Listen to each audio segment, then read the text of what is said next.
Right now, on to the point. Wildfire survivors fighting to be made whole. Their powerful stories as a bill to help them gets a hearing today at the Capitol. We have waited way too long. California's gubernatorial candidates in Sacramento today, how they're laying out their visions for the state's future. A fragile ceasefire in the Middle East, what's at stake for gas prices and the economy. It's going to be weeks and months to get the production back online. And a couple describes their dream wedding as a nightmare. A look ahead to our continued investigation into White Swan Castle. The race for California's next governor continues to heat up. As always, thank you so much for joining us. I'm Alex Bell. Many of those candidates who spoke with ABC 10 today, just after 3 of the top gubernatorial candidates were campaigning in the Sacramento area just last night. It was a very busy night. Republican candidate Chad Bianco and Steve Hilton and Democratic candidate Eric Swalwell all held town hall meetings and fundraisers, bringing hundreds of people together. ABC 10's Garshpal Sangha kicks off our coverage tonight.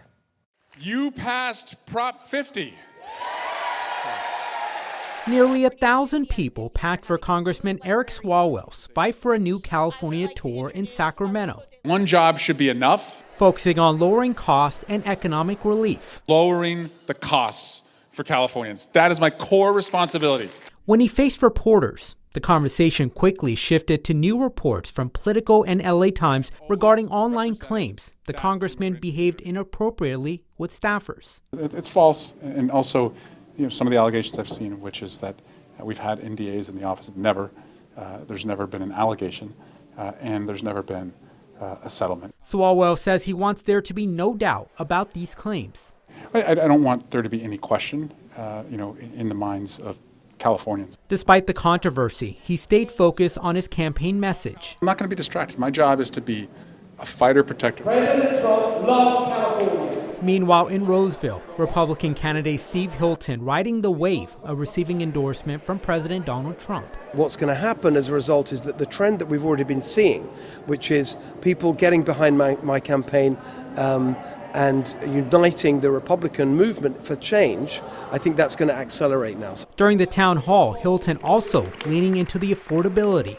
We don't have to live with these insane high costs for everything. We would have loved that. In Carmichael, Riverside County Sheriff Chad Bianco rallied supporters at the historic Reagan Governor Mansion. I have a grassroots campaign of Californians that are just overwhelmed and tired of the status quo. Bianco says his campaign momentum isn't tied to big endorsements, but voter frustration. My campaign strategy did not involve a presidential endorsement. We would have hoped for it, but it did not involve that. So we're not changing anything. 3 candidates, 3 different messages, all working to break through a crowded race. Tonight, Riverside County Sheriff and gubernatorial candidate Chad Bianco must pause his election fraud investigation following a California Supreme Court ruling. It follows another ruling in Riverside County as California Attorney General Rob Bonta and the UCLA Voting Rights Project have challenged the investigation in the recent weeks. Bianco had seized hundreds of thousands of ballots through search warrants in order to investigate a complaint from a local citizens group about the ballot count from the November special election on redistricting. Last night, Chad Bianco talked to the point about this investigation. We put nothing on pause. We were told to stop. I am a law and order candidate. As much as people want to label me as doing something wrong, this is strictly by the book. This was a completely lawful investigation, and now a judge has put it on hold and told us to stop. The question I want asked, and nobody's asking, is why would you want to stop a lawful investigation?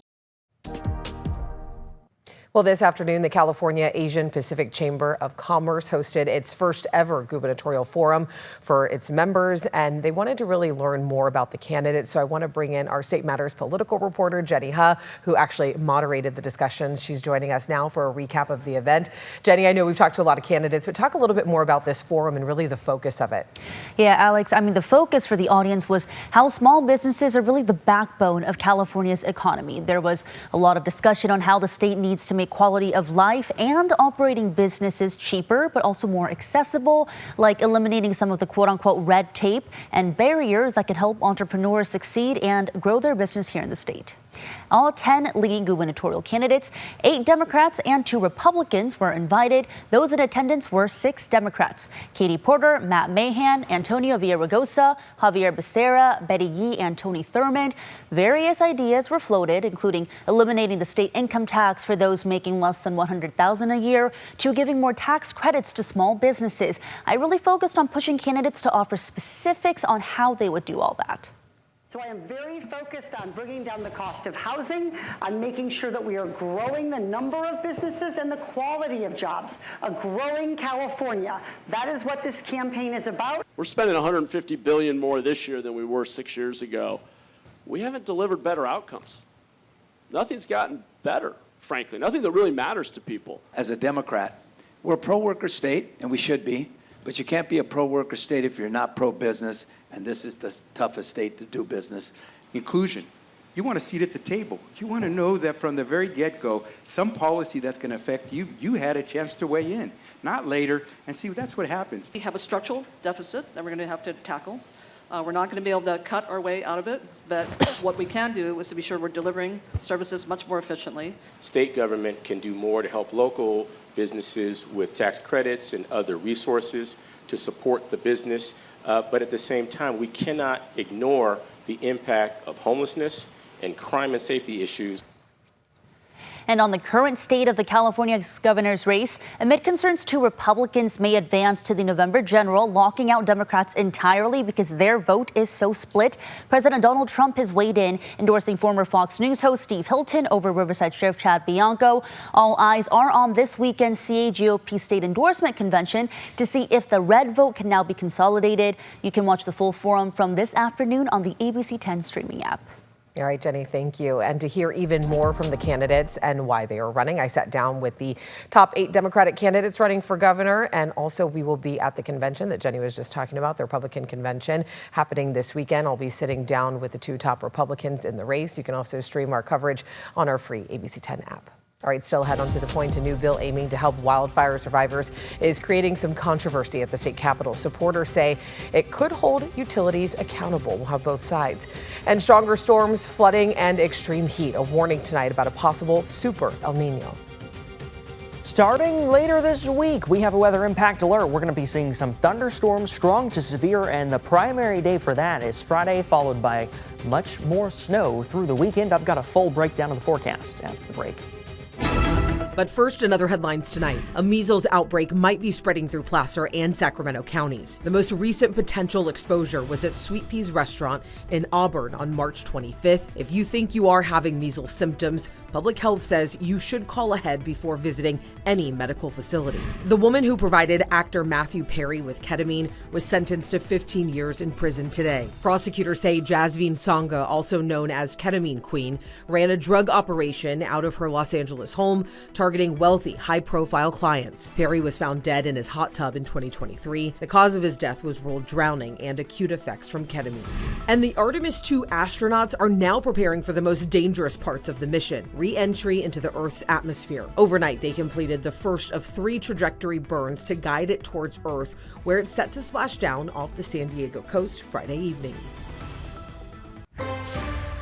Well, a warning tonight that an El Nino may be forming, but forecasters warn this time around early signs show this could qualify as a rare super El Nino with stronger than typical impacts. The climate cycle is developing in the Pacific Ocean near the equator. In the United States, it can lead to winter storms in the west and south, bringing the risk of flooding. Strong El Ninos have also been linked to heat waves in the U.S. and elsewhere. The El Nino is expected to set in by late summer or early fall. And on that note, I do want to hand things over to our meteorologist, Brendan Minchef, who has a little bit more on this for us tonight. Yeah, and there's 2 things. One, El Ninos are warmer than normal Pacific temperatures. So that means globally, we're likely in for the warmest year on record by a long shot, would be my guess. But also, it does have a role in how much precipitation we see. This is for California. All El Nino events you can see average more than normal amounts of precipitation. But when we look at very strong El Nino years, we haven't had a lot of them, but historically we average about 150% of normal rainfall in Northern California. So when we're talking about super El Nino years, these very strong years, we know El Ninos when we typically get the most amount of rain and snow in the wintertime. Super El Niños, that's even more so. So something to keep in mind, but it's also important to know, last thing about the El Nino, that, there's a lot we don't understand about how it impacts climate cycles and weather patterns and ocean temperatures. So there's some uncertainty there. Just take that with a grain of salt. Let's talk about what we've got on radar right now, though. That severe thunderstorm warning was allowed to expire, but then was reissued just a few minutes ago. This storm only moving off to the northeast at about 7 miles per hour. Very, very slow, right over Highway 20 right now. Still likely to miss Yuba City off to the northwest as it moves northeast. But if you can hear thunder, you're close enough to be struck by lightning. So when thunder roars, go indoors, and that's what you should do. That severe thunderstorm warning expires at 7. 81 in Sacramento right now, 80 in Stockton, 82, Modesto, 50s and 60s in the high country. Thursday morning, we start off in the low to mid 50s, mild and mostly clear. In the upper valley, a chance for an isolated shower or thunderstorm. Thursday, we could see some showers in the foothills and the high country. Temperatures in the valley in the 70s.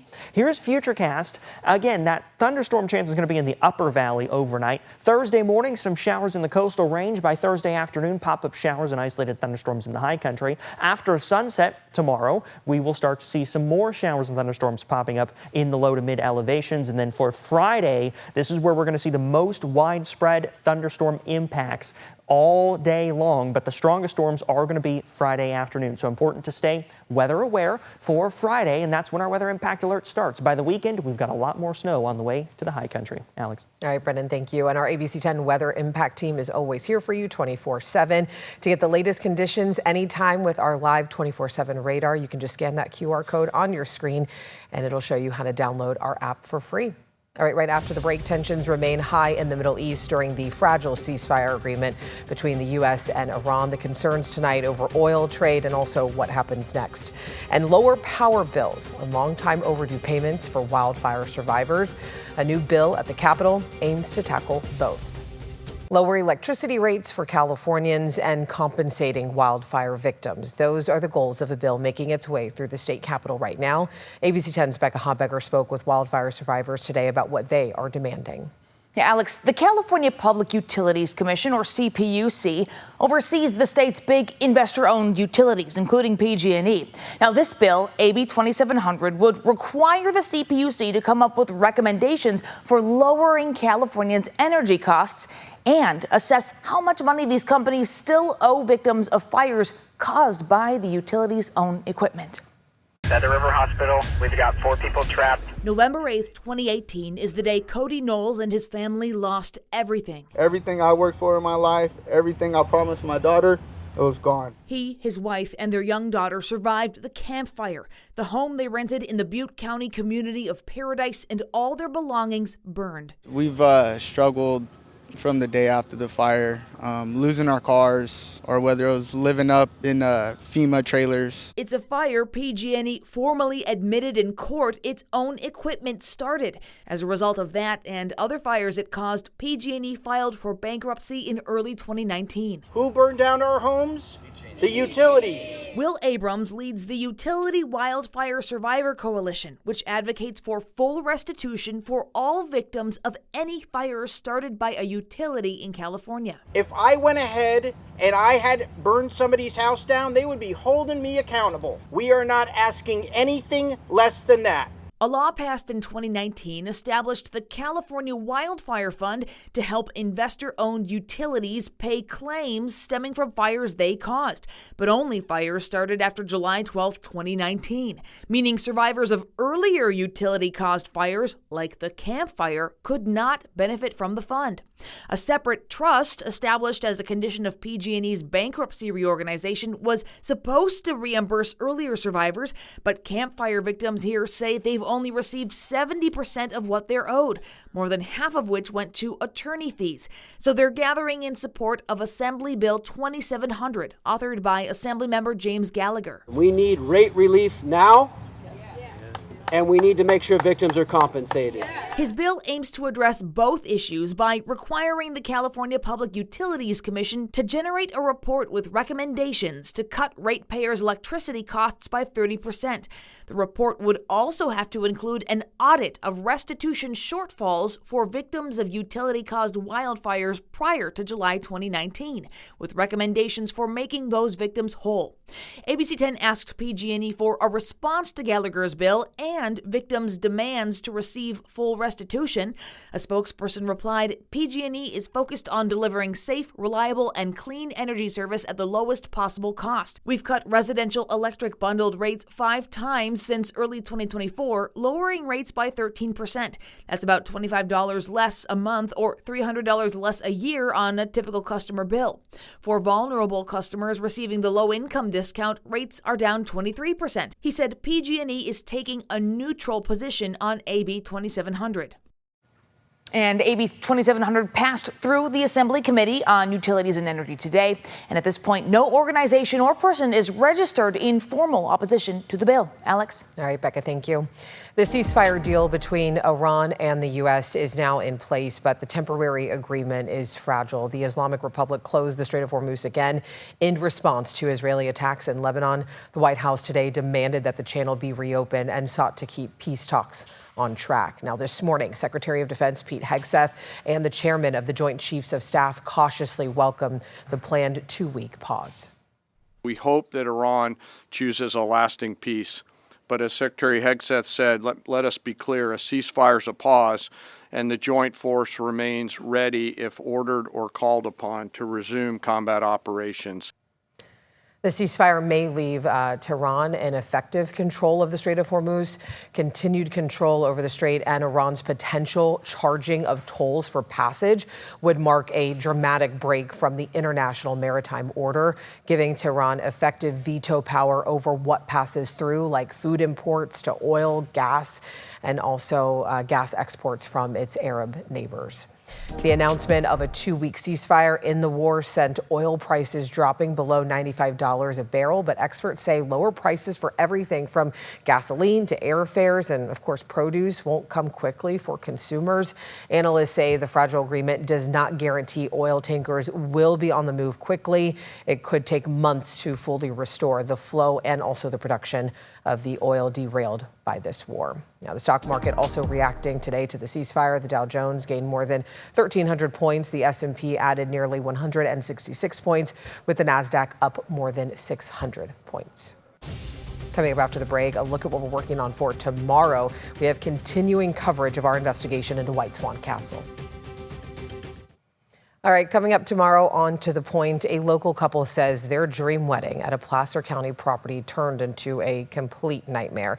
Now, this is a follow-up to an investigation we first brought you back in October into a property known as White Swan Castle. Neighbors accuse the property owners of hosting unpermitted events, prompting safety concerns. The owners denied the allegations, and Placer County confirmed to ABC 10 the property is not permitted to host commercial events and issued its owners a notice of violation for an event held back in May. Now, after our story aired, a couple reached out to ABC 10 saying that they rented White Swan Castle for their wedding in August and called it a terrible experience. They say malfunctioning audio equipment, inadequate air conditioning, and extreme August heat turned their big day into a struggle that they are still trying to forget. I'm just sitting there, sweat dripping down my nose, asking myself, did I really pay nearly $60,000 just to feel like I'm publicly humiliated in front of all my friends and family? We didn't want to look mad or disappointed, so we tried to put on a face, but it was really hard. ABC 10 reached out to the owners of White Swan Castle for a response. One owner calls the couple's allegations demonstrably false and said they are being addressed through the appropriate legal channels, and said in part, quote, due to pending legal action, we cannot provide further responses at this time. Coming up tomorrow at 6:30, you're going to see the video moments from their wedding where this couple says things went terribly wrong, and also how the county is responding. As always, thank you so much for watching, for always inviting us into your home. Don't forget, you can always catch up on our show or any stories that you missed by downloading our free app. I'll see you tomorrow.